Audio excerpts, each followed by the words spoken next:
warahmatullahi wabarakatuh. Waalaikumsalam.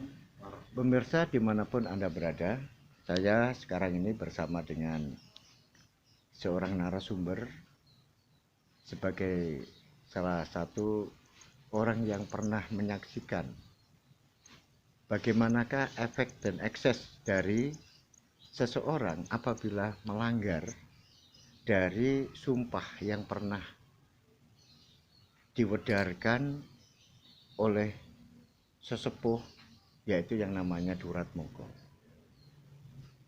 Duratmoko adalah salah satu orang yang pernah bersumpah apabila ada anak keturunannya yang melanggar sumpahnya, yaitu makan lele, maka keturunannya akan mengalami sesuatu yang berupa halangan-halangan yang ada di dalam tubuhnya. Nah, oleh sebab itu secara langsung saya akan berkenalan dengan salah seorang Bapak. Namanya siapa? Muhammad Sohe. Muhammad Sohe. Bapak, saya ingin mengetahui, Bapak pernah menyaksikan secara langsung apabila ada orang keturunan Duratmoko, yaitu orang yang pernah melakukan sumpah apabila ada anak keturunannya yang melanggar makan ikan lele, yaitu orang Lamongan ini akan mengalami sesuatu. Apa itu diantaranya? Ya, diantaranya satu dari kakak saya pribadi, itu dampaknya penyakitnya itu seperti bisul, besar-besar sampai lama. Terus kakak istilahnya itu anaknya Budi itu juga penyakitnya itu kayak semacam kudis, itu gatal, basah, enggak kering-kering lama itu. Oh gitu Pak ya. Terus yang akhir-akhir ini bukannya kudis tapi semacam kudik kecil-kecil itu juga ada. Kalaupun dia meninggalkan ya enggak apa-apa, tapi kenyataannya kalau dia makan seperti itu. Pemirsa dimanapun Anda berada, Bapak ini adalah salah seorang termasuk keturunan dari Duratmoko, tapi sekarang ini berada bukan di Kabupaten Lamongan, tetapi berada di Kabupaten Banyuwangi. Tepatnya ada di desa apa Pak? Desa Cangaan, Kecamatan Genteng. Desa Cangaan, Kecamatan Genteng, Kabupaten Banyuwangi. Pemirsa dimanapun Anda berada, memang sumpah ini yang dilakukan oleh Duratmoko ini jangka waktunya sudah begitu lama, karena peristiwa dilakukannya pencurian pusaka atas dasar utusan dari Sunan Prapen yang dilakukan di Desa Barang, Kecamatan Karambinangun, sehingga sampai dibawa ke selatan, kemudian dilakukan pengepungan oleh masyarakat sana karena masyarakat sana mengira bahwa itu adalah pencuri. Oleh sebab itu sampai dengan di desa Sudangan, di situ terjadi pengepungan yang begitu rapat oleh masyarakat sehingga hampir-hampir saja terkena atau tertangkap.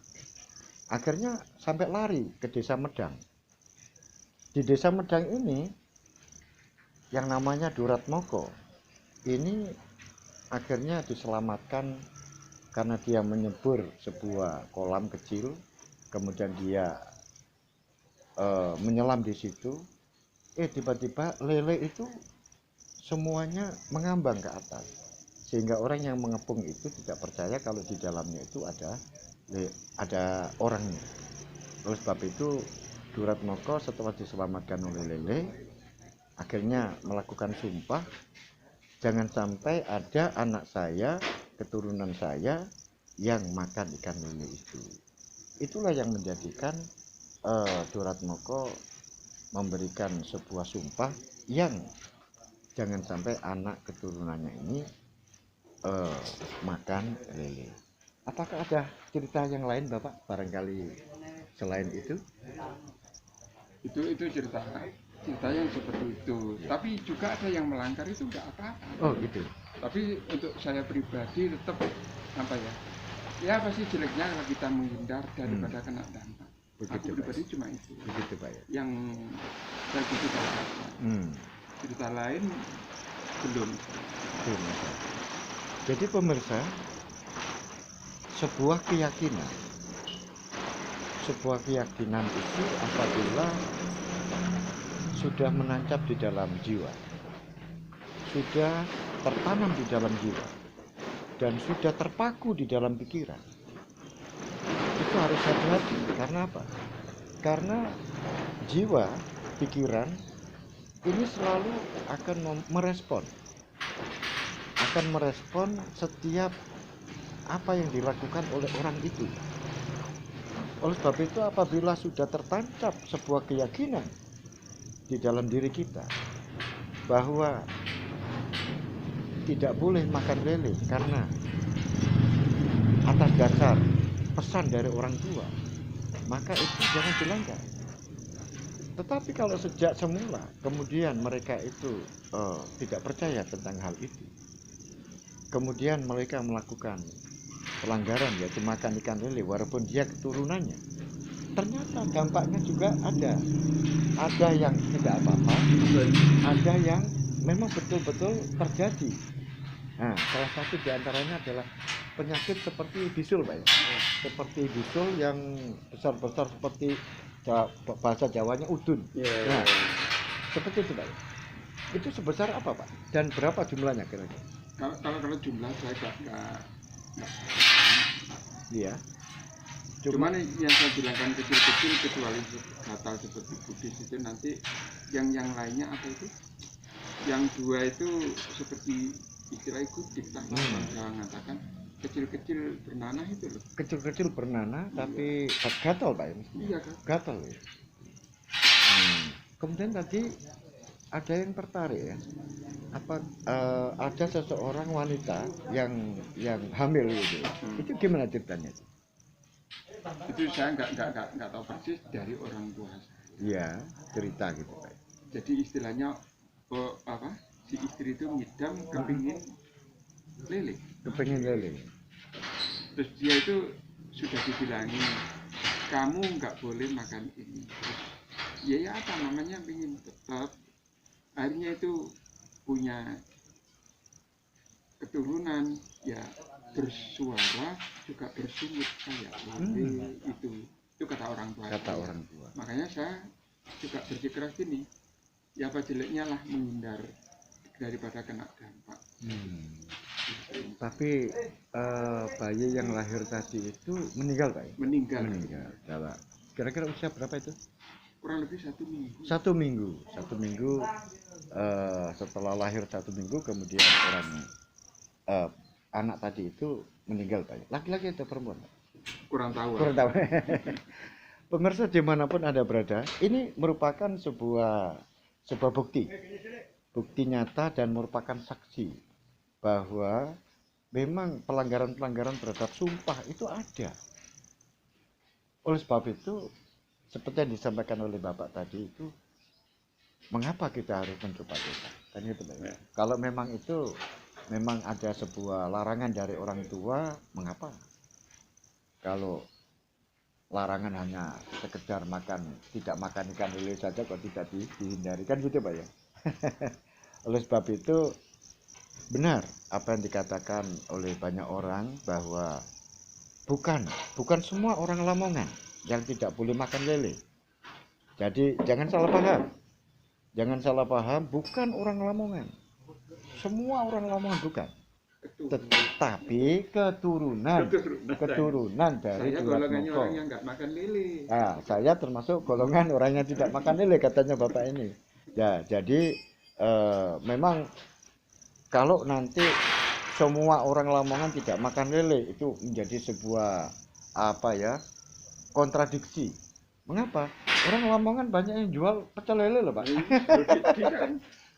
Loh, bahkan saya sendiri itu kalau Iya. ada kudangan-kudangan kan sering saya menghindar. Gitu ya. Kalau ada yang tahu, oh, itu golongannya maling nggak makan lele. Ya yang penting duduknya nggak jadi maling. Iya.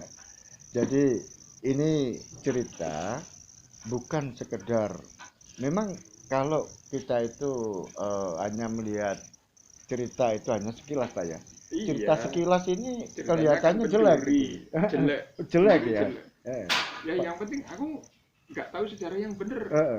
Bapak itu tadi berusaha menceritakan sejarahnya seperti itu. Oh sebenarnya keluarga saya itu dulu keluarga bagus. Ya saya nggak menutupi kemungkinan, cuma bilang gini, ya biar keturunannya maling, yang penting anak cucunya nggak jadi maling.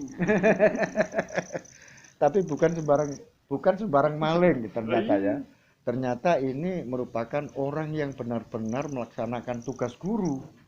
Jadi yang namanya Juratmoko ini adalah orang yang benar-benar taat kepada gurunya, karena gurunya ini pusakanya ini tertinggal di sebuah rumah. Nah rumah ini ada di Barang, di Desa Karambinangun. Kemudian diperintahkan untuk mengambil pusaka itu, karena pusaka ini memang sangat penting banget. Oleh sebab itu jangan sampai tidak sampai hasil, harus sukses, harus berhasil mengambil pusaka itu. Tetapi apapun yang terjadi, kalau bisa diambil secara paksa, kalau mungkin ya harus diambil secara diam-diam. Tetapi kenyataannya yang namanya Mbok Rondo Barang ini karena saking senengnya mendapatkan pusaka yang sangat indah dan bagus, kemudian dirawat dan selalu kemana-mana dibawa, digendong, sehingga Juratmoko ini susah untuk mengambilnya, terpaksa dicuri, diroyok Pak ya, dalam bahasa Jawanya direbut gitu.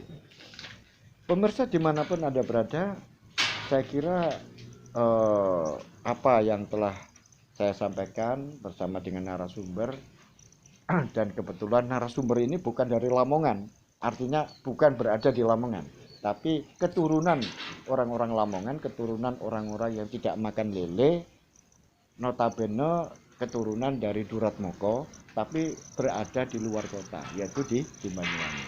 Terima kasih Bapak atas pembagian dari informasi ini. Mudah-mudahan Bapak selalu sehat. Amin. Sampai di sini pemirsa dimanapun Anda berada, dan apabila ada sesuatu dan lain hal yang perlu ditanyakan, oleh sebab itu bisa saja berikan tanggapan video ini, kemudian berikan komentar, kemudian nanti apabila ada sesuatu yang belum jelas maka bisa ditanyakan di komentar itu. Dan jangan lupa berikan saya dukungan, berikan saya like, berikan saya subscribe agar acara ini terus berlangsung. Untuk itu saya akhiri, billahi taufiq wal hidayah, waridha wal inayah. Assalamualaikum warahmatullahi wabarakatuh. Salam budaya Nusantara. Terima kasih Pak.